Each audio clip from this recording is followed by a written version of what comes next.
Awesome. That video, I loved watching that video. Hey everybody, welcome to Legends of GetFPV. My name is Andy with GetFPV, and you guys are in for a treat today. We are joined by Jonathon Davis, known as Skitzo FPV. If you've been around the FPV hobby for any time, you probably know who he is. He's one of the original flow masters of freestyle for FPV, and we're really lucky to have him join us today. We're going to get a chance to talk with him, find out a little bit about his history of how he got started in FPV, what he's up to today, and maybe he'll even show us a few of his secrets and tricks to how he got so good at flying. So without further ado, I'm going to get joined with John. He's going to join us here from his home in Georgia. John, hey man. Hello, what's up, man? Is this the very first one ever? You are the first. Oh man, okay, I like it. Very first. The original. Man, good to have you. Good to talk to you. This is Can exciting. You see I'm all You're like, out. I'm on like a hat. I know. You got the original, the OG shirt too. That's not even the newer one. I love it. I think you were the first one we did like a pilot branded shirt with. Like you had the coolest logo, that little monster and everything like that. Yeah, it's kind of go ahead. I was just gonna say, like, where did the monster even come from? Maybe we'll just start with that. So I had a buddy. It's kind of funny. He works for Adult Swim, and he actually works on Rick and Morty.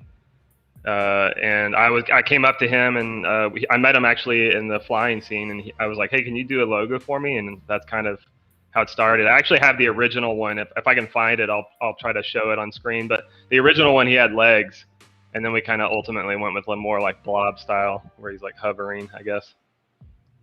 Nice. Yeah, I love it. It's so unique, and like I know who it is right away whenever I see that logo, and we've done a lot of cool variations of it and everything like that too. Yeah, we had. Hey, everyone who's joined us live, I just want to say, hey, we're live. If you want to write any comments during our conversation here, please do. We can see them. We're going to try to answer questions along the way. So if you have a question for Skitzo or something that you want to learn about, please write it in the comments. We'll get to you as we talk. John, I mean, what started FPV for you? When did you start flying FPV, or what's piqued your interest to get started with it? Well, actually, I don't know how long I've been flying. I think I started in 2015, and I was working at a video game company called High Res out here, and I'm always tinkering, and like I've always been super excited about technology in general. And I remember seeing some drone. I can't remember what video. I think it was Metal Danny. Actually, I don't know if anyone remembers Metal Danny, but he's even more OG than me.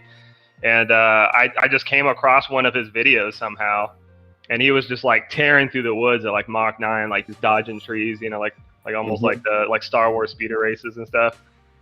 And I was like, I have to get into that. And the funny thing is, I didn't know anything about them. It was just him ripping through the forest. And, you know, we don't have the plethora of videos there that we have now. So I went on the RC groups trying to figure out like what it was. I ended up buying a DJI Vision Plus. I don't know, Phantom 4, I think is what it was called. And that's what I thought FPV was, right? Because it had a camera on it. And I was like ripping through, and it's like slow as heck. And I'm like, what is this thing? And then I realized I bought the wrong thing. And I ended up getting a QAV 250, which was one of my very first quads. No, was it? Or 350? Or was it a 400? QAV 250. That was like my very first quad. And then that obviously went down a huge, I started watching Sharpoo, you know, and that's actually, finally he put in the descriptions like what he was using. And that's when I started following, you know, what he was using at the time. So that's kind of what started it. Yeah, back then it wasn't like you could just go to the store and buy a pre-built one of an FPV drone. So like, yeah, if you didn't have the description of all the parts and you were starting from scratch and new, it was really hard to get started to know what to buy and all that, wasn't it? Yeah, and I was a little because like Steele lives, you know, most people know that me and Steele are both from Georgia, and I actually ran into him. I didn't know, like he started flying a little bit before me, but we were both fairly new, but he had been in it long enough to have one, and he was flying already and stuff. So thankfully I was able to like, you know, be like, where do I solder this? You know, like I could at least poke him a little bit. But yeah, you're kind of on your own. It was RC groups, like a forum. That was really the only thing. You had to pray to God that someone had done it before or ran into the problem. So yeah, it's completely different era. Like now you can just like, you know, YouTube anything, right, and figure it out. So super Yeah, cool. I remember seeing your first videos you posted, and you sent us. Did you send us something, or did I end up just seeing it on YouTube? I can't remember. But I I sent remember it to right you. away. Actually, I sent it Yeah, to you you in an did, right? email because I was so pumped about being like sponsored, right? Because I like idolized Sharpoo at that time. You know, I was like, oh man, you know, and I was really training and practicing and crashing like nonstop and just trying to learn how to fly really well. And I had like one video that I thought was like, you know, that was the one that was worthy. It was gonna, you know, get me noticed. And yeah, that's what started it. So I sent you guys an email with like a link to the video. Yeah, I remember watching it. I think I probably pulled Tim Nielsen over and said, "Hey, Tim, you got to watch this video." Because I mean, at the time, it did stand out. You know, you probably look at it today, you wouldn't think Oh yeah, anything it's special terrible. about It's funny. it. But you think it's kind of funny to see like the technology hasn't changed that much, but it has, right? Like just the concept of S bus, right? Like I think I'm sure many people even in here maybe didn't even fly back before S bus, but we were on PPM, which was terrible, like ultra latency. So you almost had to predict the future to fly around. So yeah, it's kind of funny because we haven't really gone that far, but we have at the same time. It's like I don't know. Mm-hmm. So I'm still all my setups are still super old school. I need to try DJI out and all that stuff. Of You're a little old school anyway. I am. I'm old in general. Before FPV, I mean, I know some of your history. Maybe not everybody knows as much as we do, but you seem to have a passion for other hobbies and other things, and you don't get into things kind of part way. You're kind of like all in, and then you go in hard. I know you did like computer gaming for a while. Yeah. Before that, right? And then other RC stuff you've done, and then now you've even tinkered with doing cars and restoration and all that. Maybe start with the computer stuff. Oh my gosh. What was that like? Well, yeah, obviously, my entire history is like technology. I was fascinated with computers. I actually did really poorly in school, but like my parents realized that like computers was like the one thing I was super fascinated with. You know, this is like late '80s, early '90s, and then my buddy showed me Doom, like the original Doom and like Wolfenstein 3D and like those original games, and I was like, oh my god, that's what I want to do. I want to make this kind of stuff. And it just kind of, I almost came obsessed with it, and I became self-taught, and I actually dropped out of high school and started making my own video games. And that's kind of like and I've been following that. It kind of took me everywhere though. I was always very creative, but almost had like so much knowledge. Like, I don't want to use the word knowledge. It makes me sound like super smart, but I had a lot of ideas, and like they were just exploding all the time, and I just couldn't get them out fast enough. And but yeah, I released several games by myself, and became basically self-employed at the age of like 16. Those games were on what though? Like on PC or something, or? Back then, yeah, they were on PC, and I have about 8 or 9 games on Steam right now. I released some games back on the original Xbox, like Xbox Live Arcade. Yeah. And then what's cool about it though is it kind of took me to a bunch of different avenues, because like software development in general is just kind of like, when you do programming, you can do any field, right? So I worked mainly started out in video games, but then I started doing stuff with like Ford and BMW. I started like basically doing the programming behind the LCD displays in cars, and that made me like a decent amount of money. And I was like, oh, this is kind of cool. I started experimenting, and then I ended up working with Fujitsu, and we partnered up with Coca-Cola, and we designed I don't know if any of you guys have seen the touchscreen Coca-Cola machine with the big round buttons. I designed that UI. So the machine that does like all the mixing. Yeah, it has like all the flavors, like 300 flavors or whatever. So yeah, I worked on that, and then so yeah, it took me all kinds of places. And then I worked with you guys for a while doing drone stuff, doing products, and then now I went back, and now I'm doing software again. So. Wow, you were in like competitive gaming for a little bit, right? Too. Yeah, really early on, like back in 19. Was it? I think it was 1998. In 1998, there was a game called Quake that came out by id Software that did Doom. That was like one of the first 3D first-person shooters, and I was like super into it. I got super good at it, and yeah, I competed at the Red Annihilation tournament in Atlanta for his Ferrari. Yep. Nice. That's super old. I don't know if anyone knows like that, how old that is. That's very old. I remember that was a huge deal because too. like video games back then was not something you could make a living off of. It was actually like kind of made fun of, right? And and I remember being in high school, and my teachers going around the class. You know, they do the classic like, what do you want to be for a living, or what do you want to do for a living? You know, and I was like, I'm going to make video games. And I remember, I'll never forget it. The teacher was like, oh, you'll never make a living doing that. You know, that's not a real job. And this is, you know, you can't really blame her because this is super like early, right? They just thought it was like a fad, you know. So I should go to one of my high school reunions and be like, what up? Yeah. No. That would be funny. And so now today you say you're back kind of into doing some programming work. What kind of work is that? So after the drone stuff, I went back and started I work for a casino company basically. So like, you know, the big, you know, slot machine cabinets and stuff. So I basically programmed those as a daily job, but I'm also working on 2 video games. Actually, I'm basically going to get back into the video game world and kind of start a new company. So I started a new company. I'm going to be releasing 2 Steam games coming up. So I sold my previous company back in like 2013, I think, 14, something like that. What kind of games are you into in terms of the design? I'm a nerd, so I'm working on one of them is like a tactics style game. I don't know if anyone has ever played Final Fantasy Tactics, but it's essentially a more casual version on that. That was going to be mobile friendly and just kind of like anyone can play it. Like your wife could play it. You know what I mean? Like it's very easy to understand. And then I have like a more hardcore cyberpunk RPG that's basically very similar to Darkest Dungeon, if anyone knows that game as well. It's kind of a more hardcore, you lose your characters forever when they die kind of thing. So. Which is one of those ones I've seen some teaser artwork where you were probably, yeah. Those are the only 2 I've been working on we've been working on Rave for about 2 years. So that's awesome. Well, we do have a few questions in the comments. I'll try to get through a few of them here quickly. Yako wants to know, like, how many batteries were you flying like in the early days when you were learning? Would you have like 3 batteries that you had to cycle? Did you have a bunch, or how did that work for you? I started out, I think, with like 2. Yeah. And I started on 3S, right? Like even 4S, it wasn't like a thing back then. Yeah, everybody was on. So 3S. You could get a decent amount of flight time on 3S because, you know, when I'm learning, I'm just kind of, it's nowhere near like it is today, right? So I'm just cruising around and you're on PPM, so you're just trying to, like, for dear God, avoid a tree trunk, even though you can see it, but you still slam into it, even though, you know. So I had like 2 or 3 batteries, and then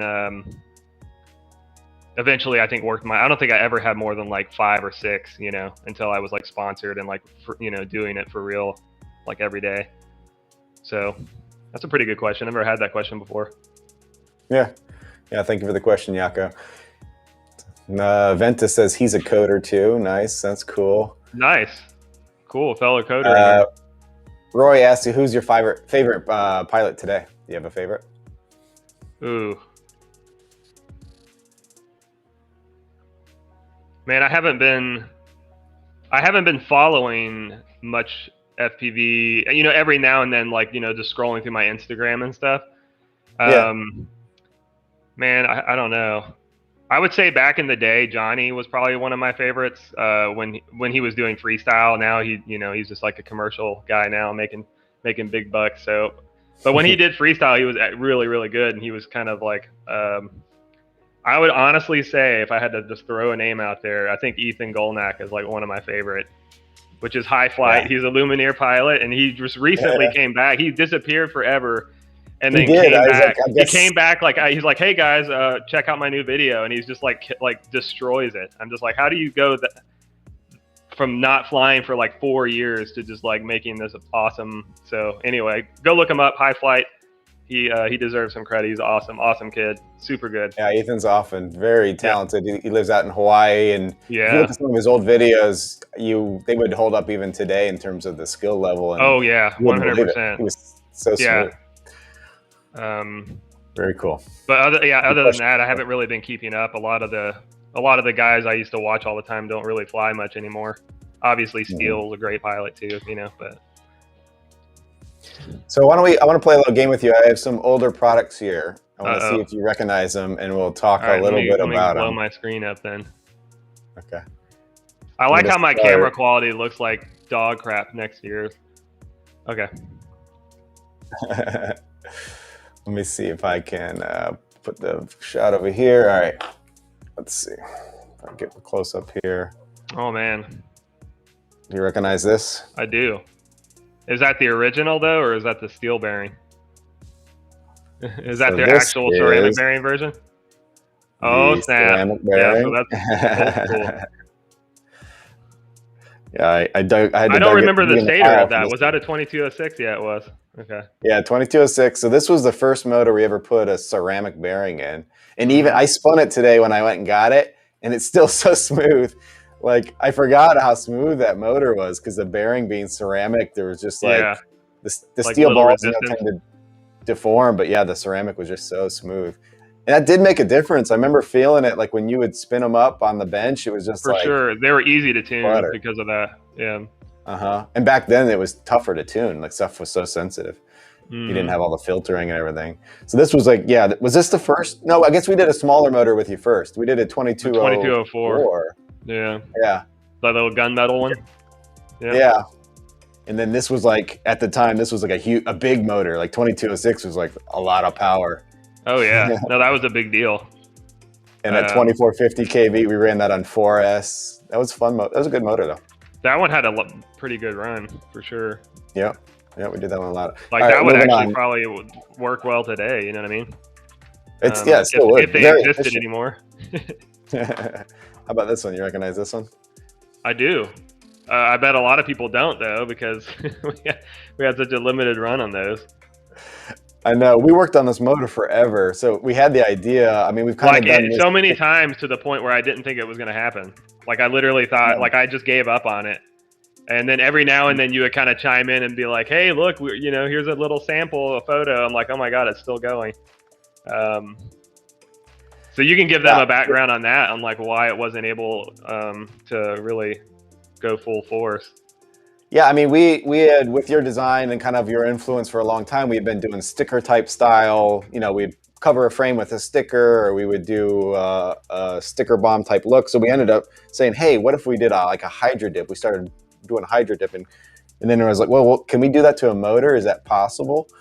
So we said, well, I don't know, let's try it. So we tried it. We got a prototype, and we could do it.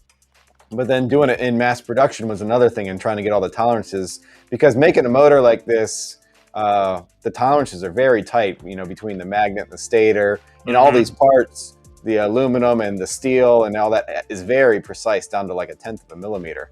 So even adding paint of a hydro dip changes that tolerance. So the struggle ended up being such a high scrap rate, because you would get paint that is do you have the number? Because I know you guys scrapped a lot, didn't you?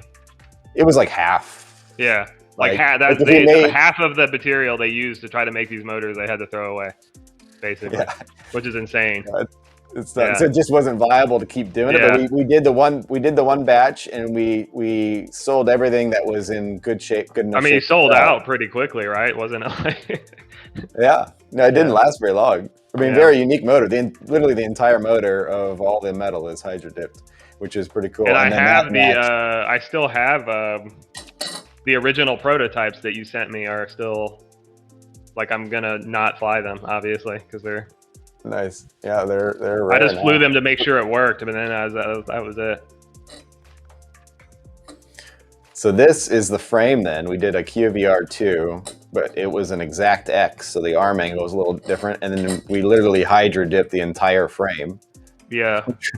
It turned out better than I would have guessed when we first talked about it. I wasn't imagining, because the hydro dip got like in all the corners and crevices. There's like no carbon. It's weird how you are able to do that. Like, I don't, if anyone's ever hydro dipped something, like, I don't even know how you got into the cracks of stuff. I don't know either, but they did a good job. The factory did a good job. So this frame's actually still in stock. The slam version, we have a few more left. So I don't think we'll be doing another run, but if anybody wants one, go check them out. They're in GetFPV right now, and they are in stock for a few more Skitzos. All right, I got a few other old ones here. Let me pull them up. see if you recognize. How about this? We'll start with. Oh man. Do you recognize what would this coming from? That came from the why did the dark matter frame? I had to think about it. My original dark matter frame, and that's a shot from my telescope. That's Pelican Nebula, and I shot that. You're right. I forgot about that. Yep. You're right. That is from your telescope. I took that image you gave me. I transferred it into a sticker sheet, and that's what we were using there. And then that ended up cut out that went on top of your frame. Pretty cool. And at the time, it turned out really well. And that was one durable frame too, man. Like that was like a tank. Like, this was one of my favorite for sure. Yeah. I had one that I think I was flying the original prototype and never broke it. Like I still had it, and I think it's on my wall at home now. But and it flew really good. I still have. I think I mentioned to you earlier. I still have the original when you guys were testing out the new packaging style, right? Like the white box and all the, and then the sausage link style. Like the new packaging that you guys started doing. I still have the original dark matter that you sent me, the very first one that was ever sent to me in a box. Oh, that's cool. That's really cool. So that the frame, the stickers that came with it, we actually have some of these stickers still in the store because we were selling them as spare parts if people need to replace them. That's funny. So if anybody wants sticker sheets, I think they're only like $1 or something now. You get all these stickers. Yeah, they're nice stickers too. They're nice. All right, I got one more product here. I think you'll recognize. This is kind of fun. I like doing this. How these came about. How about this one? Oh man. So I sense a theme here going on. A little bit of a galaxy space theme. Yeah, I'm a space nerd. Yeah. Yeah, I mean that's one of your other passions too, right? I mean, you do astrophotography, like you said. I do. I've spent. So it's funny because I know a lot of people. At least my consensus I've drawn from reading, the internet is a lot of people think that FPV drones are expensive, like an expensive hobby, but it does not hold a remote candle to the telescope world. And I've spent way too much money on telescope stuff, and yeah, so that was one of my passions prior to FPV. It's just like, I don't know, it's just a really relaxing thing to do, to get out under the stars. And if you can ever get to if anybody has ever experienced a very dark sky, like actually being away from the city in a very remote, dark area on top of a mountain, it's one of the most surreal experiences ever. You just start realizing, just like how small and insignificant you are in the scheme of things in a nice way. You know what I mean? Like, but yeah, it's one of the coolest experiences ever is I agree with you. I mean, for space to be able to capture an image of something unfathomably far away, and then say that you were able to capture that is really cool to me too. Well, here's the mind-blowing part is, so I use basically like a CCD camera, just like we use in FPV world. I guess a lot of things are CMOS now, but the point is it's a CCD sensor, and essentially it opens up the shutter and just allows light photons to collect over hours and hours and hours. And the cool thing about that is, if you think about it conceptually, it's really like those light photons travel through space for like hundreds of thousands of years. So theoretically, you could be looking at a target, even though you see it like with your neck, even if you see it with your naked eye, but it may not be there anymore. Right. So it's just kind of a weird concept to think of, that light does have to travel, and it's just to think about that next time when you look at a star that that star could not even be there, even though you could see it for the next 1,000 years. That's true. Yeah, it's mind blowing. Yeah, you see some of those galaxies that were like about to collapse, and you're like, well, that was maybe 100 million years ago or whatever it was. It's probably gone now. Yeah, it's pretty cool. Very cool, man. Look, this guy's like, what did he say, Han? I'm reading the chat. He's like, he's not on DJI ? Is that like that's kind of funny. Yeah. This guy is unbelievable. He's like, do another Franken quad. That was kind of funny. I don't think it would be as interesting now though, because like technology's so good. I bet the new flight controllers and stuff would handle it fine. Yeah, I remember what was that? You took like a random, like 4 different motors and 4 different ECs or something? I took, it was an alien frame originally.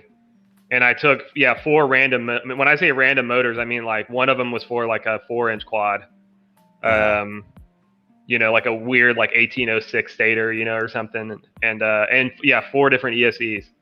There's Betaflight, Kiss, or not Betaflight, but I think I even had a Simon K on there. If anyone remembers Simon K, that's how you know. Old school. I remember. Yeah, looking at some other comments here too. Let's see. Mike's asking about motors. He's saying he comes from like, cars and surface RC. He thinks, is there ever going to be a need for censored motors in FPV drones? Do you know anything about that or any thoughts? So there actually is censored motors on drones, and I believe there's censored ESCs too, and I think they're using that for 3D. And this is not something that's like, this is just something I heard about, because I remember when I I liked the idea of toying around with 3D drones, and at the time the tech just wasn't there, and you would a lot of times when I try to go inverted and invert the direction of the motors, it would desync and fall out of the sky. And I was talking to somebody and they were like, yeah, we have censored motors and ESCs and stuff, so it is a thing. I just don't know what you would use it for outside of something like that. I know we've used it on our commercial side in some of the research there and some R&D. Where you get to the larger stuff, it's more effective, because generally the sensor, you want to know a position of the motor. It works great on motors that aren't spinning like at 1,000,000 RPMs. You get to a certain RPM, sensors, it's just like, they just can't figure it out accurately. And you actually are better off, just reading the electromagnetic field. But I think there is a spot, Mike, for censored motors, and who knows? The technology keeps changing, so maybe somebody will figure something out for even mini quads that make it make sense. Cool, man. Artem says that it looks like we traded T-shirts. Yeah, we kind of did. You work for Lumineer, and I'm just there you go. pilot. I'm a Lumineer spokesperson. Perfect. Nice. Thanks, Artem. By the way, you haven't sent me a shirt in forever. Do you have new ones, or do you still rock these at the office? Honestly, I think we still have those. We should make new ones. Maybe you and you did send me one of your nice you sent me a nice polo or style, like a collared one. That one was pretty cool. Those for our race team. Mm-hmm. I wanted to let me share my screen here and share a video and maybe have you talk through the video a little bit, some memories of that location. So I have a few videos from Skitzo from your YouTube account that were kind of, I would say, famous. We're diving into the vault. So we're going to watch this. This is a time capsule. Tell me what was going on here. Where is this location, first of all? Do you recognize it? I do. I recognize it too. I think to me, this is really old. Okay. So this is first of all, we'll talk about some characters in here. It's kind of choppy right now. So this is Phil Frybot, also known as, is he Frybot FPV? I think that's his pilot name. And then you've got Chris Brand, you've got Stinger Swarm, and you got Mr. Steele, and you got me. And this was the original, this was probably when we first all started getting together almost on the daily and flying. And this is actually a spot that the company that put together F3 Expo, this is their building. And when we went there to talk about F3 Expo, we walked out and we were like, oh my God, this courtyard is unbelievable. And we were like, do you think we could fly a battery before we got kicked out? And we were actually able to fly there all day, and nobody ever said anything because they were closed. So this was a super unique experience. We had never flown anything like this before. But yeah, this is kind of a super memorable spot. This is probably this one, and then my F3 Expo video were probably the two that most people ask me about. What people don't realize, though, this is obviously pre-DJI. So when you're flying, especially when you go up like that, it's just almost pure static. So it's very terrifying to dive back down on yourself, And this is probably pre-S-Bus as well. Did you ever lose a quad on the top of the building? I have not, though. But at the very beginning, Phil actually hit he hit something on the way down. I think he literally hit one of the windows and went and landed in the fountain. And back then we didn't even know what would happen, right? We're like, oh my God. And it was a big deal. I think I remember that. Yeah. His quad was underwater. Yeah. Yeah. This is pretty smooth for a long time ago. I can't believe it is. No, this is good. I remember the spot. I actually, when I visited you guys and when I went to F3, we Yeah. did go out in the afternoon. We flew here, Oh, so we I got did? to fly Okay. here. Yeah, Okay, cool. because So you remember the video being kind of sketchy, right? yeah, oh for Yeah. sure, yeah. Yeah, It was, especially if it you have was more than one person going too.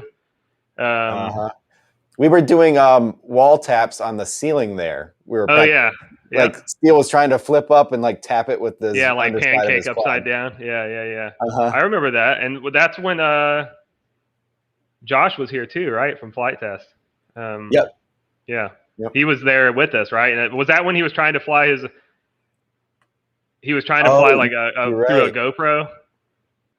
Yeah, we were doing something with him. I think you showed him S-Bus for the first time or something with lower latency, and he was like Yeah, blown away. he was flying, listen, he was flying PPM, Yeah. also using the GoPro as his FPV camera. So that also increases latency. And he was like, here, fly it. And it was the most terrifying thing that I've ever done in my life. Yeah, so super old. That's a classic. That one brings back tons of feels. Here. This is Oh along those God. lines. This was earlier. This was at F3 Expo. Yeah, yeah. I'm literally pooping my pants right here, for the record. So you put up your And hoodie. that Are and you the hoodie hiding? becomes like this. The hoodie became this like thing, right? Like it was a thing. And that was me trying to shield the cameras because I was like, so it was, it's not like a ton of people were there. I had never flown in front of more than like 2 people at this point, so this was a very nerve-wracking thing for me to do. Which is kind of funny because this is the first time I ever had I almost need to recap the video. So nobody knew that you could dive that, and this is before people realized, I guess, you could vertically dive things. And I remember I think it was Daniel Sandoval from Xhover. Is that how you say his last name? Yeah. I'm pretty sure he was like, "Dude, go dive that," and he was being funny about it. And this was when we were warming up, like like we were literally just flying it, trying to like practice the place. And it was just kind of a joke, and nobody would try it. And it was kind of funny because when I started out my run, I started out with it.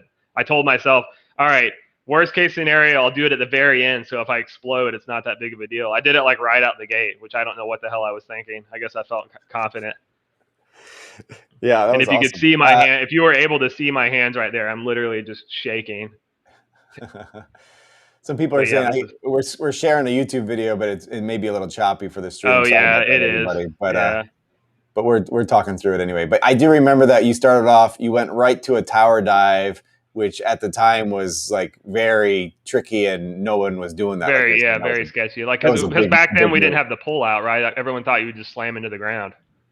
Right. So, I mean, what electronics would you have been flying? Was that even Beta Flight at the time, or was it something else? Clean this was Flight, clean maybe? flight. This was before Yeah. Beta Flight. So And Clean Flight was if you can like, think about that, but in the terms of a time, look at Nick Willard here.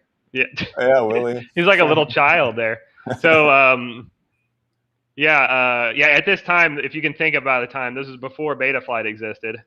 And back then they didn't have air mode. So like if you were to go completely negative on your throttle, your props Yeah, would stop and you would fall out. So it had to become a thing, a feel. Like I just knew like where to stop it to get it to go the slowest it would without. Yeah. So it was definitely sketchy, and also the video was terrible inside of a giant metal stadium. It was cool to fly that though. That was the last year, and they It demolished was that stadium awesome. the next year. In the Look at Atlanta Steele. Falcons He's also Stadium. a little child too. Look at Steele. It seems like not that long ago, but I guess it kind of was, right? I mean, I don't know. It was like 6 years ago now, something like that. That's crazy. There's where I Boom, the explode. finish. Yeah. That was awesome. Right into and right I into couldn't. Oh, I just guess I did get it out. Well, remember somebody went and ran and got it. They brought it back. So my run technically, this is the whole controversy. My run technically wasn't over here, and there was a kid from a robotics club that ran and grabbed. I mean, he literally went out there like a sprint, like a whatever. He sprinted out there, brought it back, and then I don't know if I show this in the actual video, but basically Chad Nowak comes up and we're trying to change the prop out, or maybe this wasn't the right run. I can't remember. No, I think it's this one. That's this one. Yeah. There's Frybot bowing to me. That's funny. But basically, so I broke a prop on that, and that was it. And Chad Nowak put the new props on for me, but he put the wrong one on, right? He put the counterclockwise on the clockwise motor. So when I tried to take off, it tipped over. And everyone said that he did that to sabotage me, which I thought was, you know how people are. There's a lot of gossip that happens. I was like, no, there was a lot of camaraderie there that night. That was just cool. And it was definitely an honor to experience that, because we probably won't see something like that again, you know? Yeah. I remember they're trying to frantically help you out, put props on. It was like really quick, you know, the wrench, and they were doing it. Everyone was out there. Yeah. I think even, was it Sharpoo out there too? Helping me too? That was like, it was a really cool experience. So like 10 seconds left, and you were like, you took off, and it was just like, whoop, it just flipped over. Yeah. And I remember one of my fondest memories about that, obviously, other than just virtually everything, was meeting Sharpoo for the first time. And that was the first time I ever had met him, right? And or talked to him or anything.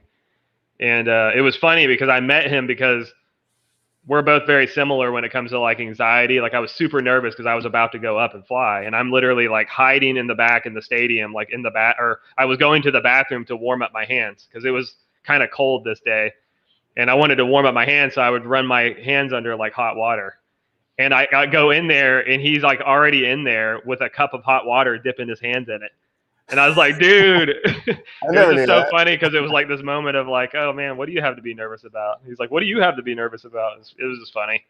So you could just tell he was like super, you know, very humble person.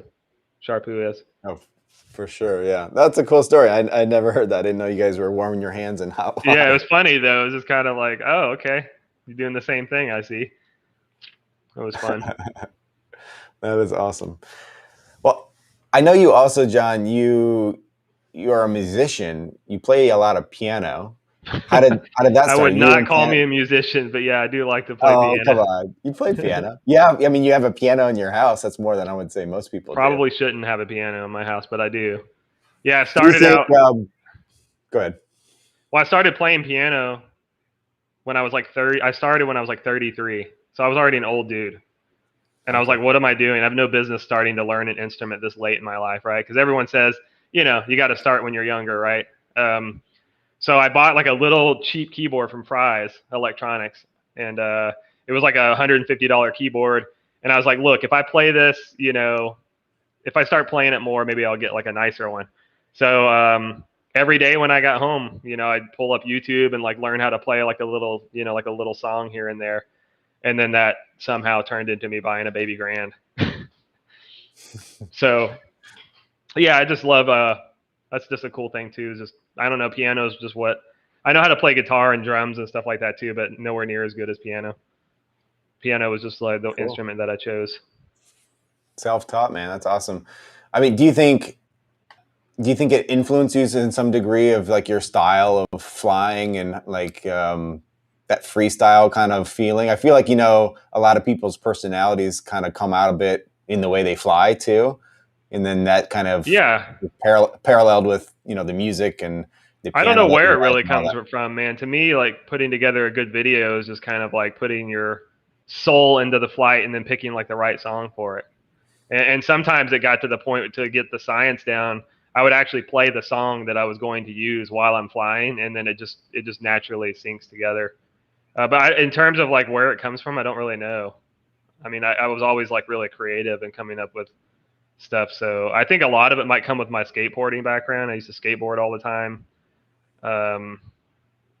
Like all the time. It was either skateboarding or video games. I was literally, so whenever I get out of school, me and my girlfriend, this is in high school, we would go down to the spot and like meet all my friends, and we would skate until about 10 or 11 o'clock at night, go home, do about an hour of homework, and then play video games until I couldn't keep my eyes open anymore and get no sleep, you know, because I would sleep maybe 3 hours. And so I was either, anyway, the moral story is I was either skateboarding or playing video games. That was like the two things that I did. And I think it comes from skateboarding because you just kind of have this, I don't know, because skateboarding is a lot about chaining tricks together, right? Like that's what it's about. Right. If you ever watch someone do, right, you know, they're going up on the curb and they go down the handrail, then they jump up this. And so it's all about chaining things together. And I think that obviously helped. Dude, this guy's bringing up CC3D boards. Oh my goodness. Open Pilot. We got Skadoosh in the chat too. I see. What's up, man? Skadoosh. That's old, man. Angela Double A. I I saw love it. Peckerwood was chiming in too. You know Bob Dude, Davis, right? Bob is the man. Yeah. Tell us a little bit about, like we saw in the video, I mean, the Atlanta crew, I think, has become somewhat famous. You know, early days of FPV, it seemed like half of like the famous pilots are coming out of Atlanta.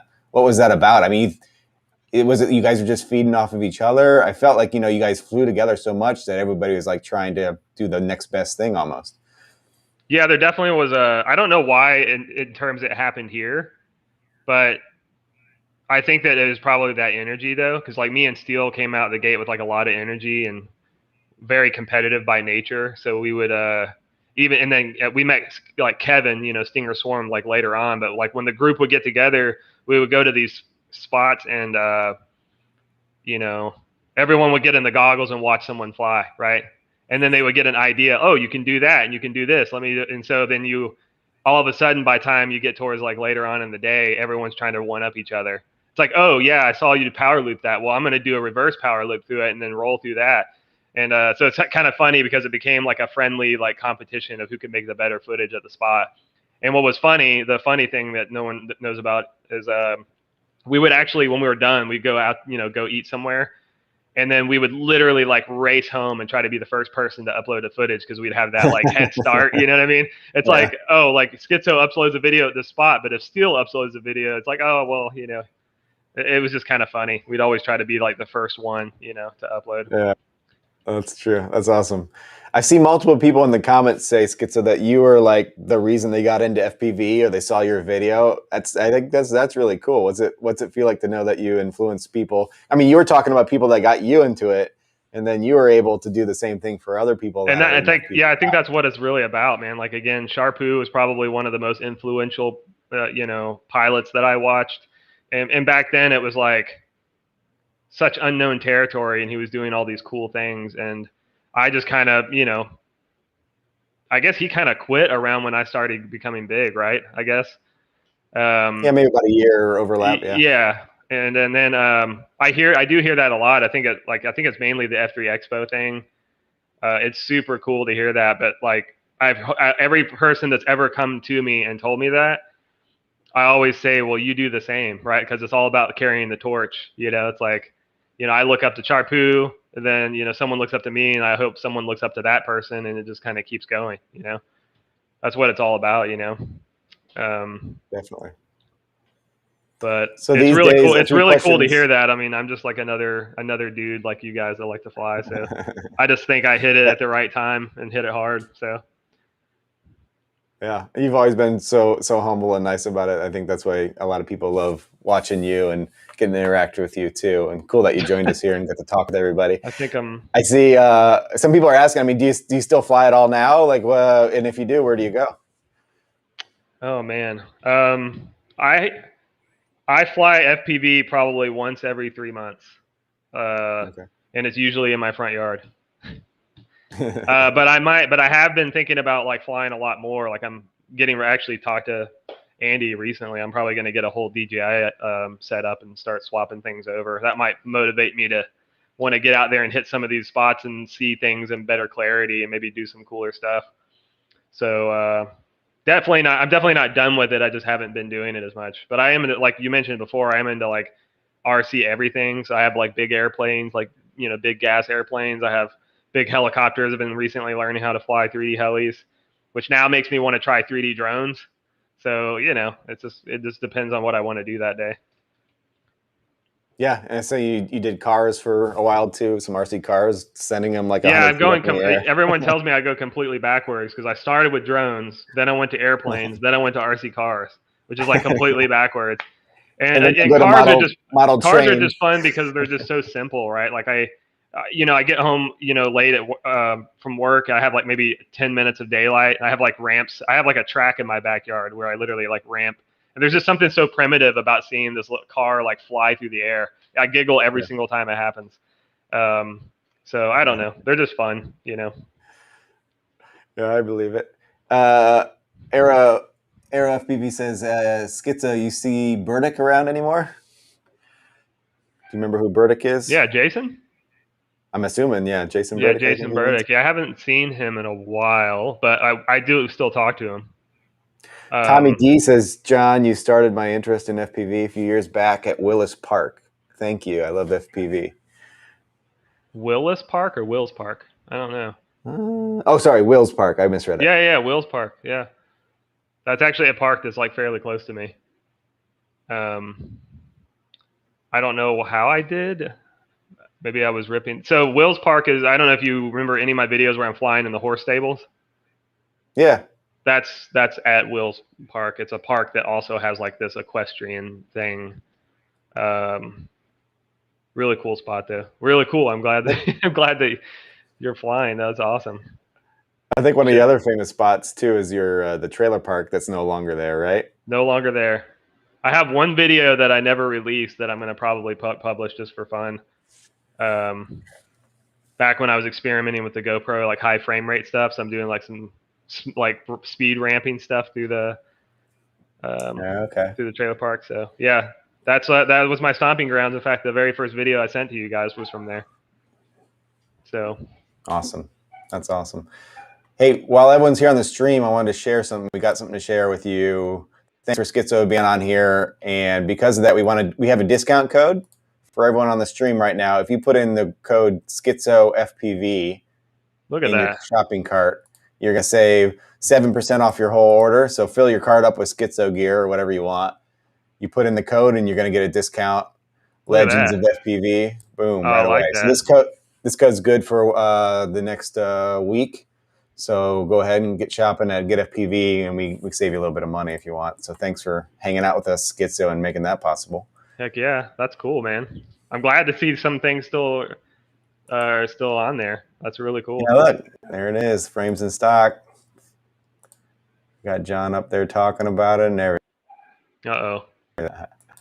This is me playing with my Sony thinking I'm James Cameron.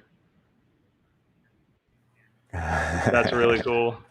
You still got that? Yeah, hopefully we'll do, like hopefully one thing I've been getting a lot of questions on is I'm coming back. Like I get messages all the time on my YouTube of like, dude, I haven't heard from you in a while. You're going to post, you need to post anything, kind of thing. So I'm definitely thinking about coming back like, pretty hard soon. So cool. Well, we'd love to have you back. Everyone loves your videos. All these new pilots will fear the old man coming out with the old gray beard and the shaky fingers coming out to take all the fame again. I'm just kidding.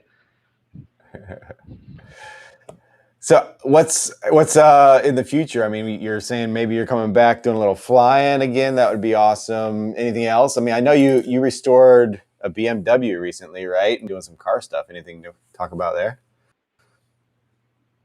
Why not? Yeah, I've always been into cars, and I bought a BMW E30, which is like one of my favorite cars ever. An old one, like a 1986, which is like the early gen version, and I learned a lot from it. And it was literally just a rust bucket. I was like, yeah, like just like anyone, I'm like, I'm gonna buy this thing for like $2,000 and I'm gonna make it awesome. And that's what I did. I bought one for $2,000 and I was like, oh my gosh, what did I get myself into? And yeah, it took me about 2 years to fully restore it, get rid of all the rust. I had all the panels refabbed, new paint job inside and out, roll cage installed, did the suspension, like did everything myself except the paint. So, and I learned everything on YouTube. I basically built full motor. Like I was literally on YouTube how to clock piston rings, like literally from. So I literally learned everything, and it was it was really cool to actually get it to that point and then fire it up the first time. That was probably one of the most gratifying, because there was just no, like I literally was looking at my friend who's a mechanic. I was like, there is no way in hell that this thing is going to start. Like there's just no way. Because I didn't know what I was doing. I was literally like putting the wiring on. I was just plugging stuff in. I was like, this looks like where it goes, I had no clue what I was doing. And when I fired up, I was freaking out. I mean, it was shooting fireballs and stuff because it wasn't like tuned at all, but it was a really surreal experience. Probably won't do it again. What's that? Is it like plugging in the lipo on a new build for the first time and you're like, Yeah, don't blow up, don't blow yeah, up? 100%. I expected something catastrophic to happen, like it was gonna, but it fired up, and I drove it for about a year or so, and then put some more love into it. All I have left to do is the interior, so I love it. Nice. Where did you do all the work? Like in your driveway or garage, or did you have a So spot the for it? engine work I did, like when I did the engine and transmission and the rear end, I actually I just became buddies with this guy that owns a shop here from taking my car there so many times, and I basically paid him like $200 to use his lift for the day. And I did that like while I did the engine, but then I did everything else in my driveway. Nice. So it was fun. Yeah, Um, I was there back in the day. I did a lot of work on a Nissan 300ZX. I still have it. it's The a good car, old twin yeah. turbo. So Hmm. the one thing that if anyone is ever thinking about doing a project car, it is worth the money to just pay for a good platform. Like go ahead and pay. Like mine had hail damage, it had rust. Like just go ahead and pay for a clean one. It is gonna save you so much money, like so much money. So that is like the one. That's the 2 cents that I can give you. So for example, I paid $2,000 for the E30 right to start it. I probably spent 15 grand just getting it back to like a straight, getting all the panels straight and getting it painted and all that stuff. I probably would have spent like maybe $8,000 on just getting On one a that was clean one. already painted and already straight. Yeah. So just get one that's already in a decent shape if you can Yeah. afford it. So I guess the silver line is you were able to resurrect an old beat up one, and now it's a nice yeah, car and again. a lot, it's kind of sad because there are a lot of E30s that were made, but a lot of them have been let go, and they're just rust buckets, and they're in junkyards and stuff. So there's not very many clean ones left. Yeah, So man. Hey guys, we are live, so if you want any questions or have any oh questions yeah, for yeah, Skitzo let's while do we're a few here, questions. ask them up because we got a little bit more time before we go. I want to make sure we get to all your questions. Mike H asks, "Hey, have you ever FPV'd a plane? In the simulators, it seems easier than flying line of sight. Is that even a good idea to try to FPV a plane? Have you ever done that, John?" I have. I FPV'd a plane at the airfield down here. There was an old man, not old man, but older than me, um, that had a Mustang, an old or it was a Corsair. I can't remember which. I think it was a Mustang, and it was set up with head tracking, like on his Fat Shark goggles. So he had a little Yeah. camera inside the cockpit, and then he could actually look around. It was really cool, actually. So the only tricky thing to FPV an airplane, very simple. The tricky thing is landing. And thankfully, if you didn't have head tracking, you can kind of look down and see the runway coming, closer. But yeah, Yeah. it's kind of a landing is by far the hardest thing to do in FPV, like airplane flying. And that's the only experience I've ever had is that one. I've done FPV wings, which doesn't matter because you can just fly those into the ground. Just keep it semi straight and it's fine. It's land on the ground. Yeah. So Cool. Good question. Yeah, I got started in FPV with airplanes. So that's how I actually very started. cool. Back in the day, multi-rotors were very new and FPV was new too. So I was already flying line of sight like fixed wing planes, and it was natural. I saw FPV and I was like, I started sticking cameras. Like this is before GoPro existed. So I had like I don't know what it was, a Sony camera or something. It wasn't even FPV. I just stuck a camera like wedged in my plane and pressed record. And then I got footage from the air, and I was like, "Holy, this is the coolest thing ever!" Like the footage Yeah. was awful, but it was just Yeah. like I got Just pictures in the the air. concept of doing it. Yeah.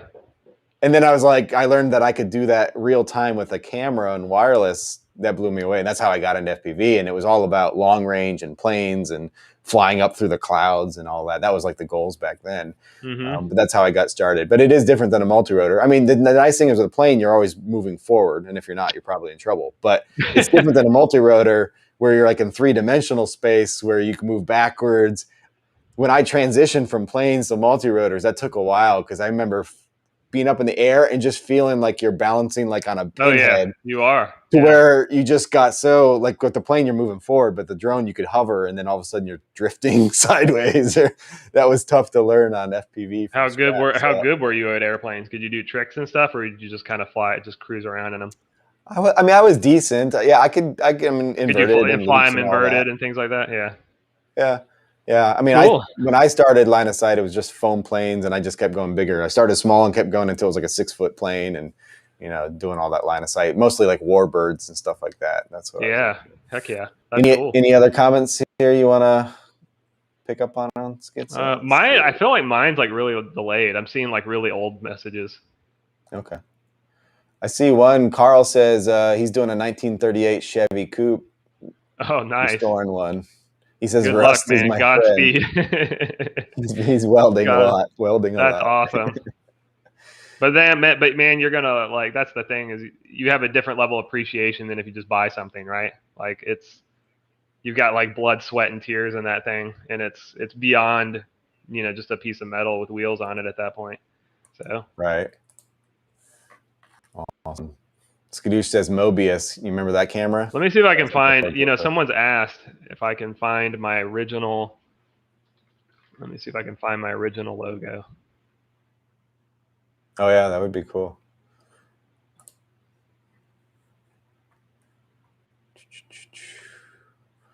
For those of you who joined in our stream just now, we do have a live photo now in GetFPV. I'll share my screen and show you. It is Skitzo FPV. So if you're on GetFPV right now, or you're shopping over the next week, this code will be good for 1 week. Skitzo FPV saves you 7%. So add whatever you want to the cart, put the code in, and you'll see the discount called Legends of FPV show up in your PPM cart. for the win. I love it. It's Well, not. It's thank you for the for everyone loss. joining this stream. Okay. Yeah, for the loss.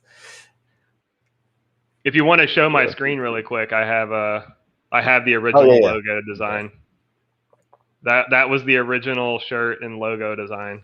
He had like little legs.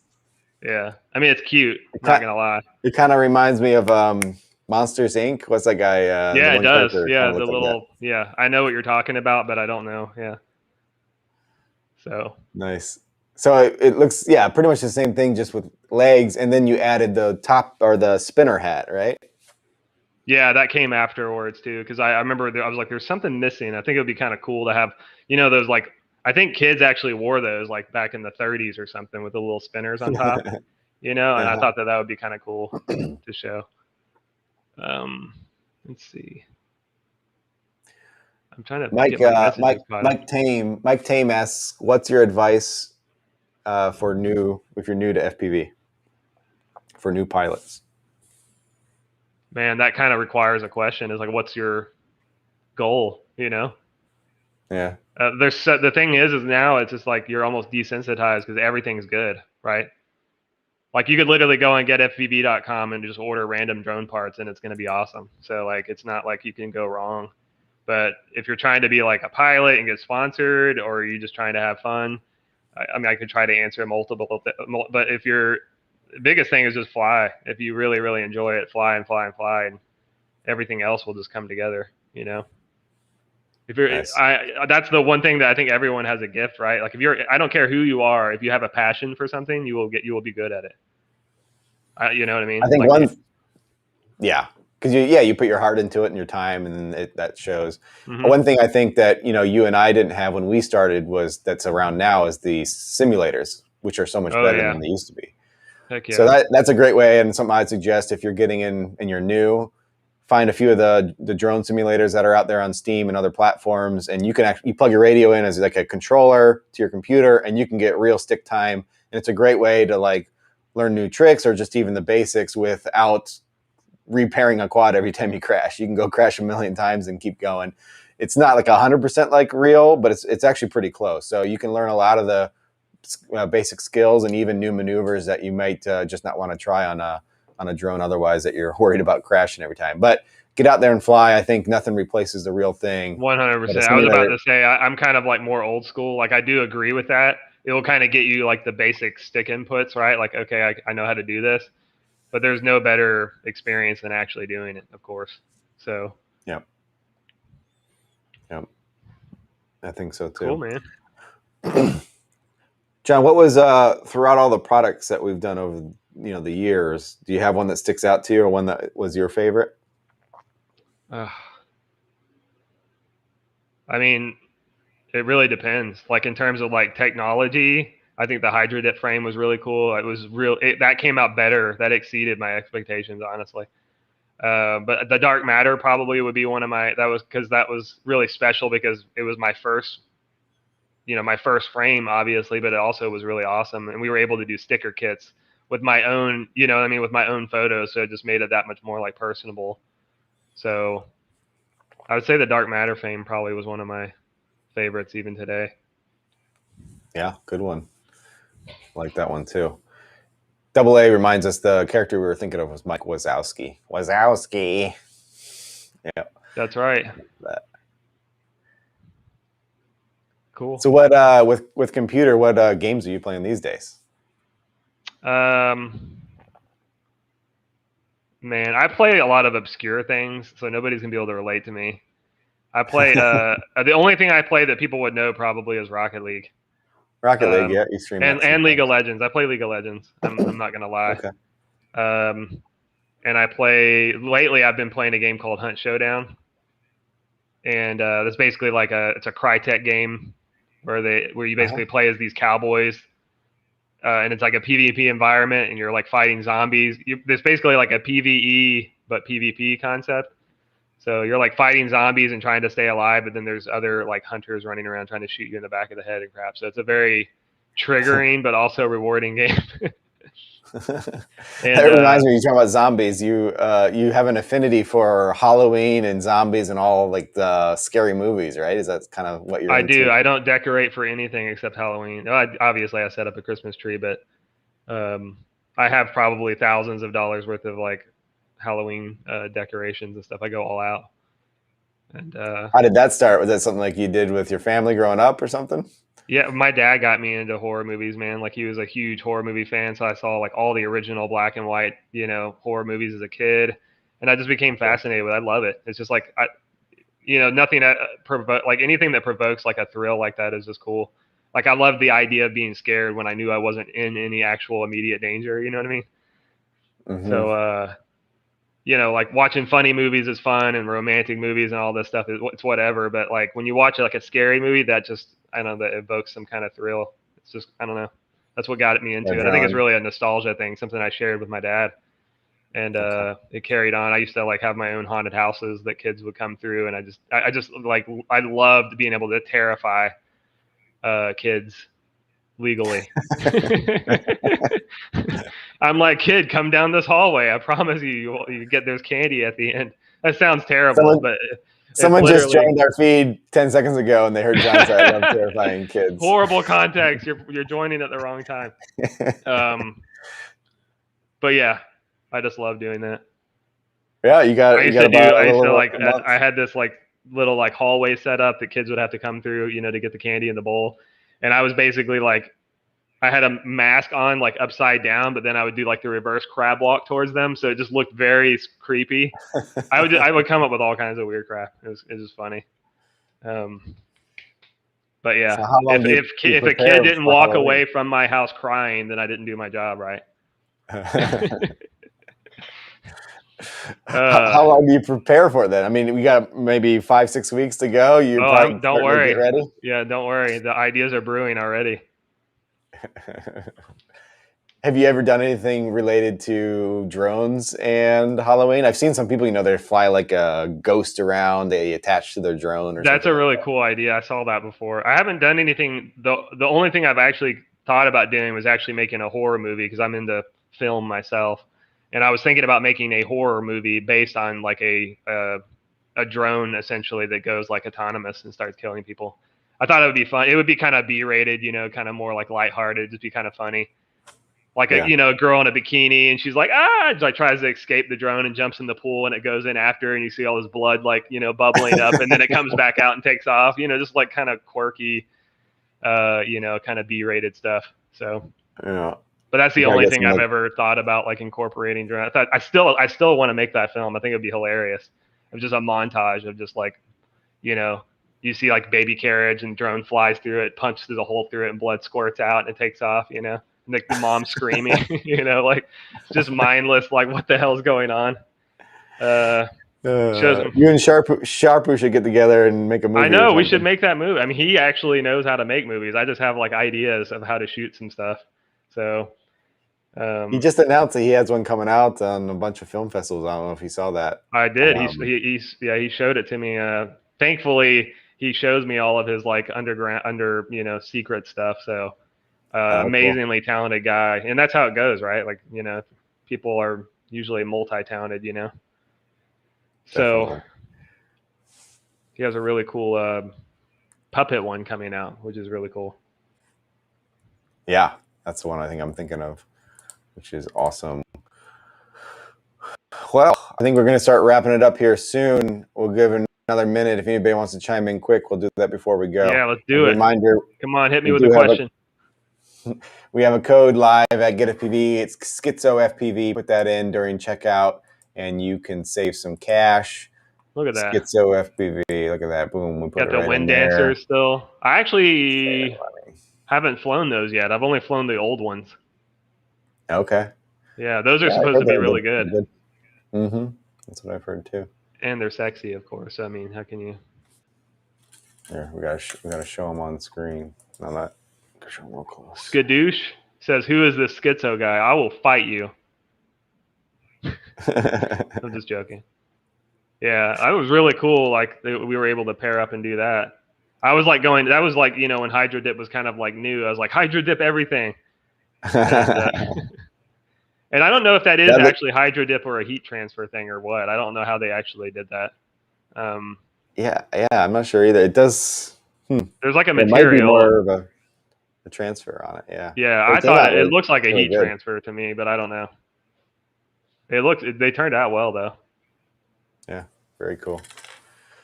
Very cool. Skitoosh says, funny. "Love you."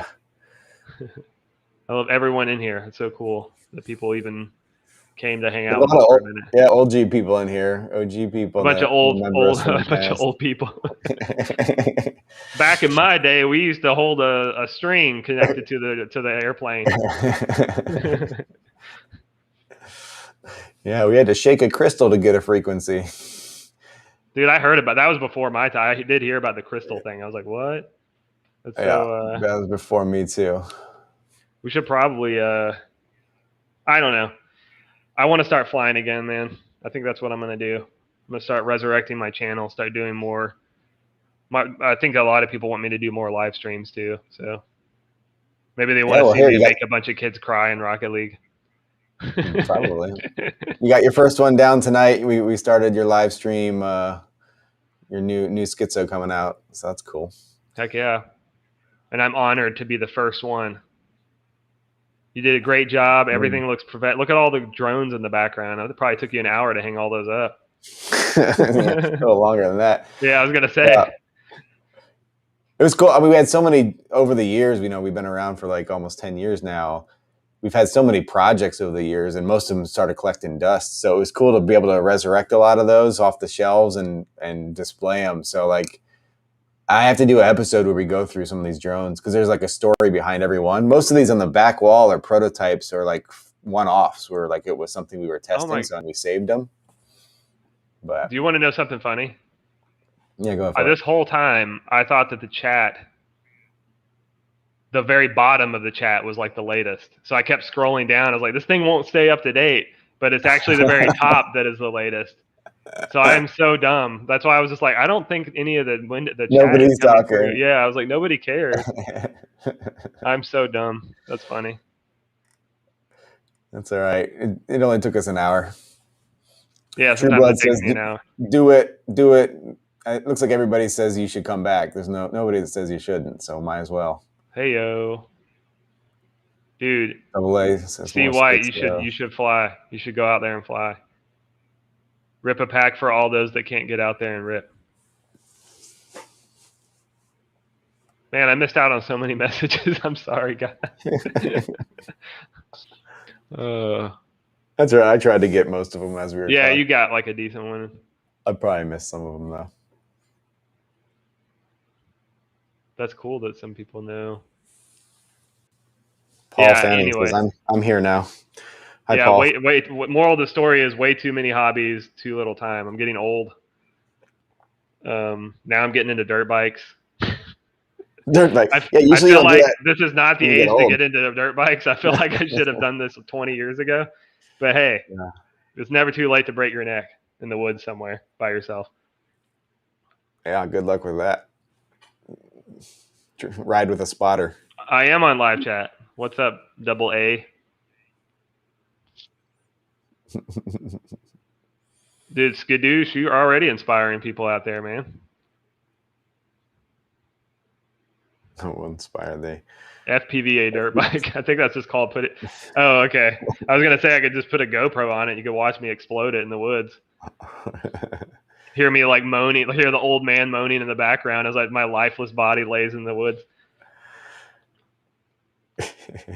Building a half pipe at 48 years. That's what I'm talking about.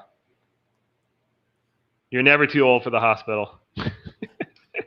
John's gonna have a dirt track in his backyard and a half pipe, and then he's gonna come back 2 weeks later with a couple I casts. actually do have a trail in my backyard that I originally started making an RC car track, like a short course track. And then I actually made it much bigger, and it goes like way down in the wood. I actually literally have like my own mountain bike track that I made. So pretty proud of it. Do you do I gotta mountain find biking things too? to keep me busy when I'm not able to get out and fly. Do you do mountain biking or biking? I used to do mountain biking a lot, but I got hurt pretty bad and I stopped. So then I was like, got into FPV. And now for some reason I've come back to dirt bikes, which I feel like is even more scary. Probably. But it'll be okay. You can take it at your own speed, man. The problem is when I get comfortable with something, I'm like, oh, Yeah. 50 miles an hour, that's way too slow. Yeah, what could go wrong? I got a question for you. Do you have a memory, or what would be you would consider your most memorable FPV flight? Does any of them stick out to you? Like, do you remember your first FPV flight? Maybe that would be a good one. I do. What was it? Like, what did you do? Like hover, My or very did you first do FPV something? flight was not impressive at all because I was on a CC3D Open Pilot, QAV 250, Simon K ESCs, PPM, heavy ass, heavy brick GoPro, and basically, I actually didn't know about the concept of rate mode, so I was in angle mode and didn't even realize it, and then Steele told me I needed to learn rate mode. And so my very first flight was me, just like you said, I was hovering in a big open field and trying to like balance it. I felt like I was a saucer balancing it on like a pencil, Right. I'm sure it's a lot different now because stuff is so stable, but back then you're with the delayed input and stuff, it was really hard to counterbalance something. Did you fly like in the rate mode right away, or were I you in didn't. I started out like my very angle? first, I'd say my first 2 or 3 days I flew in, I guess, angle mode or whatever they call it. I don't know what CC3D called it. It was angle. And then Steele was like, quit being a wuss, put that thing in rate mode. I was like, all right, and immediately exploded.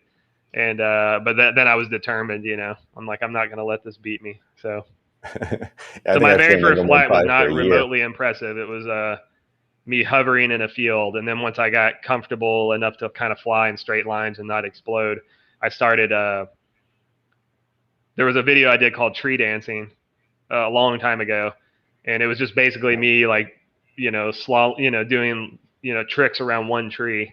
And at the time, it was mind blowing. If you watched it right now, you'd laugh. But in that field, there was basically like these perfectly separated trees, and I started learning how to slalom the trees without like exploding into them. And that was probably like my first, freestyle attempt.